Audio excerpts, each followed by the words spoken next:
varsa canımda o sensin. Ne güzelsen, ne güzelsen bu saf sevgimiz kimi getirdin gözlediğim hoşbəxtliğimi, halimi.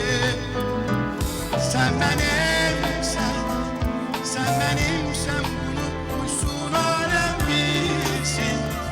Sevgi sevincinden gözlere yaş gelsin, kömrensin.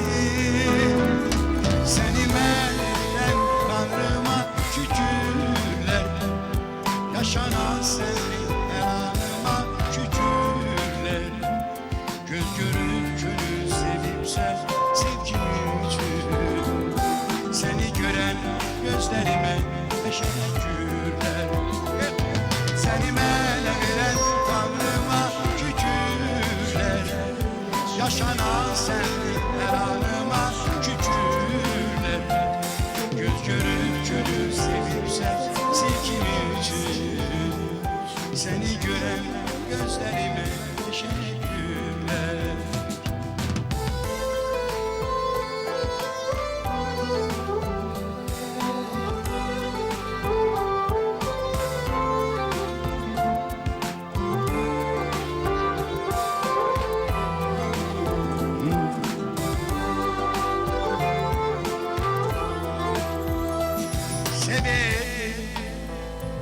Sevirdim sadece arzularımda, o gerçek hayat indi yanımda. Döyünen bir yürek varsa canımda o sensin. Ne güzelsen, ne güzelsen bu saf sevgimiz kimi getirdin gözlediğin hoşbəxtliğimi, halimi. Sen benimsen, sen benimsen bunu duysun alem bilsin. Sevgi sevincinden gözlere yaş gelsin, kömrensin.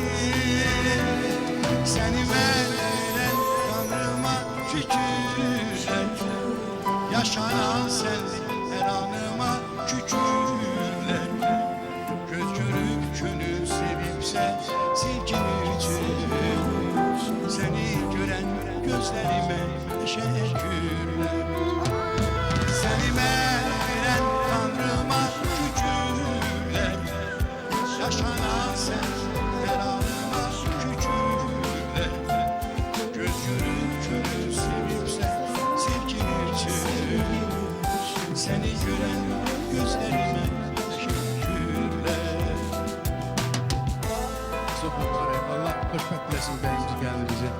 Allah yayanlardan etsin inşallah.